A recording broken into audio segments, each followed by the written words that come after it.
En Bulgarie, en 1876, après des siècles d'oppression musulmane, les Bulgares se sont soulevés contre l'envahisseur ottoman.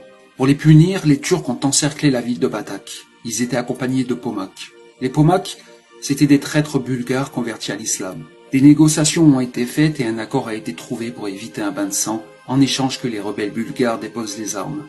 Mais les musulmans n'ont pas tenu leur promesse. Ils ont attendu que les rebelles déposent les armes pour ensuite les exécuter. Les Pomaks sont entrés dans la ville et ont commencé à massacrer la population. Ils incendiaient les habitations, se cachaient femmes, enfants, vieillards. Ils pillaient, ils tuaient et violaient les jeunes filles. 200 habitants qui s'étaient cachés au sous-sol de l'école furent brûlés vifs. Mais le plus gros massacre a eu lieu dans l'église orthodoxe Sainte-Nédélia. Beaucoup de personnes s'y étaient barricadées car c'était l'un des seuls bâtiments de la ville qui était en pierre. Ils y sont restés plusieurs jours, mais avec le manque d'eau, ils n'ont pas eu d'autre choix que de sortir. Dehors, les Turcs et leurs alliés Pomaks les attendaient.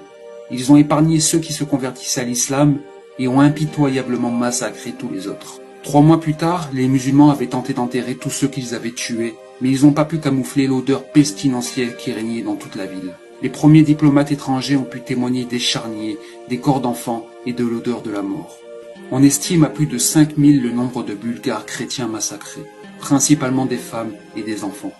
Aujourd'hui, l'église a été transformée en musée. À l'intérieur, on peut encore y voir des traces de sang des chrétiens massacrés. Un ossuaire s'y trouve également avec les ossements des martyrs.